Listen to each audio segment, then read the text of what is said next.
क्या प्रधानमंत्री नरेंद्र मोदी दुनिया के सबसे बड़े जनाजे में जाएंगे? सिर्फ एक फैसला भारत की विदेश नीति बदल सकती है। एक तरफ ईरान और दूसरी तरफ अमेरिका और इजराइल, पूरी दुनिया की नजर दिल्ली पर है। आखिर भारत क्या करेगा, आइए समझते हैं। इस वक्त पूरी दुनिया की नजर भारत पर टिकी हुई है।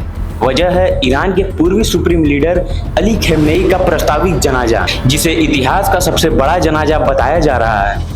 दावा किया जा रहा है कि इसमें 2 करोड़ लोग शामिल हो सकते हैं। अगर ऐसा हुआ तो ये दुनिया के इतिहास का सबसे बड़ा अंतिम यात्रा होगा। लेकिन इस पूरे घटनाक्रम का सबसे बड़ा सवाल भी यही है, क्या नरेंद्र मोदी इस जनाजे में जाएंगे? ईरान की तरफ से भारत को निमंत्रण भेजा गया है, लेकिन इस निमंत्रण ने भारत को ऐसी कूटनीतिक स्थिति में ला खड़ा किया है जहां हर फैसला किसी न किसी बड़े देश को संदेश देगा। अगर प्रधानमंत्री मोदी जाते हैं तो इजराइल और अमेरिका इसे कैसे देखेंगे, और अगर नहीं जाते हैं तो ईरान अपने इस पुरानी दोस्ती को दूरी मानेगा। आज हम पूरे इस मामले को विस्तार से समझेंगे। सबसे पहले समझते हैं कि यह जनाजा इतने चर्चे में क्यों है। रिपोर्ट के मुताबिक अंतिम श्रद्धांजलि 4 जुलाई से 9 जुलाई तक चलेगा।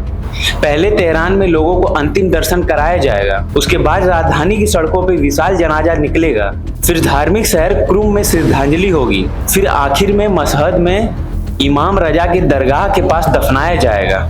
मशहद कोई साधारण शहर नहीं है, यह शिया मुस्लिमों का सबसे बड़ा धार्मिक शहर माना जाता है। यह शिया मुस्लिमों का सबसे धार्मिक केंद्र माना जाता है। हर साल के दुनिया भर के करोड़ों श्रद्धालु यहाँ आते हैं। यही अली खamenei का जन्म स्थान भी है, इसलिए उन्हें वहीं दफनाने का फैसला केवल धार्मिक नहीं बल्कि राजनीतिक और भावनात्मक संदेश माना जाता है। अब बात उस दावे की जिसने पूरी दुनिया का ध्यान खींचा है। ईरान का कहना है कि करीब 2 करोड़ लोग इस अंतिम यात्रा में शामिल होंगे।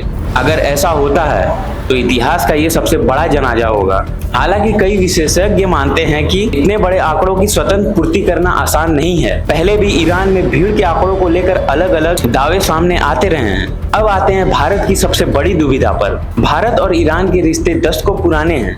दोनों देश के बीच ऊर्जा, व्यापार और रणनीति सहयोग लंबे समय से चली आ रही है। सबसे महत्वपूर्ण है चाबहार पोर्ट, जिसे भारत ने विकसित किया है। यह बंदरगाह भारत को पाकिस्तान के रास्ते पर निर्भर हुए बिना अफगानिस्तान और मध्य एशिया तक पहुंचने का अवसर देता है। यानी ईरान सिर्फ एक दोस्त नहीं बल्कि भारत की रणनीति का एक अहम हिस्सा है। लेकिन दूसरी तरफ अमेरिका और इजराइल है। अमेरिका भारत का सबसे बड़ा राजनीतिक साझेदार है। व्यापार, रक्षा, तकनीकी और निवेश, हर मामले में दोनों देशों के रिश्ते लगातार मजबूत रहे हैं। वहीं इजराइल भारत का सबसे बड़ा रक्षा सहयोगी है, जिससे भारत आधुनिक हथियार और तकनीक प्राप्त करता है। यही वजह है कि भारत का हर कदम सोच समझ के उठाया जाएगा।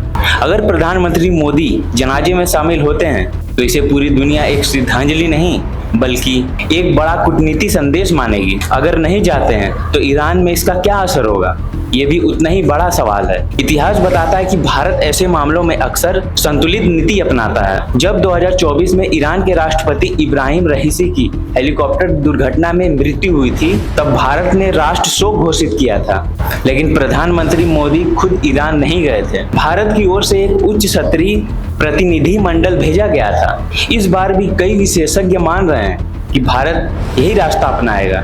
इस पूरे घटनाक्रम में पाकिस्तान की भी भूमिका चर्चे में है। अगर पाकिस्तान का प्रधानमंत्री इस कार्यक्रम में शामिल होता है और भारत की ओर से कोई वरिष्ठ प्रतिनिधि नहीं पहुंचता, तो ईरान में इसका राजनीतिक संदेश अलग हो सकता है। इसलिए भारत अमेरिका और इजराइल को ही नहीं देख रहा बल्कि पूरे क्षेत्र समीकरण को भी ध्यान में रख रहा है। अब बात सुरक्षित है।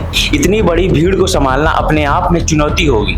1979 में आयतुल्लाह खamenei के जनाजे के दौरान भारी भगदड़ मच गई थी कि भीड़ की वजह से कई लोग की जान चली गई। इस बार दावा उससे भी कई ज्यादा लोगों के आने की है, इसलिए सुरक्षा एजेंसियां किसी भी तरह का जोखिम नहीं लेना चाहेंगी। इसके अलावा हाल के युद्ध के बाद ईरान की सुरक्षा पहले से ज्यादा सख्त है। ऐसे माहौल में किसी भी विदेशी नेता की यात्रा बेहद संवेदनशील मानी जाएगी।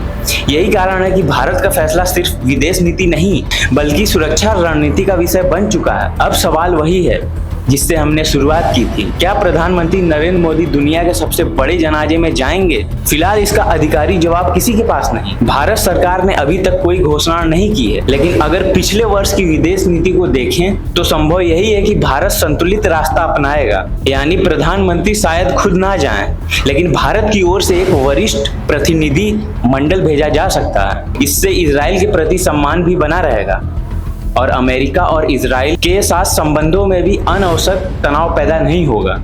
अब अंतिम फैसला क्या होगा ये आने वाले दिनों में साफ हो जाएगा, लेकिन इतना तय है कि इस एक फैसले पर ईरान ही नहीं बल्कि अमेरिका, इजराइल, पाकिस्तान और पूरी दुनिया की नजर टिकी हुई है। अब आपकी क्या राय है? क्या प्रधानमंत्री नरेंद्र मोदी को खुद इस जनाजे में जाना चाहिए या भारत को किसी वरिष्ठ प्रतिनिधि को भेजकर अपनी संतुलित विदेश नीति जारी रखनी चाहिए? अपनी राय कमेंट में जरूर बताएं और अगर वीडियो पसंद आए तो वीडियो को लाइक करें, हमारे चैनल को सब्सक्राइब करें। धन्यवाद।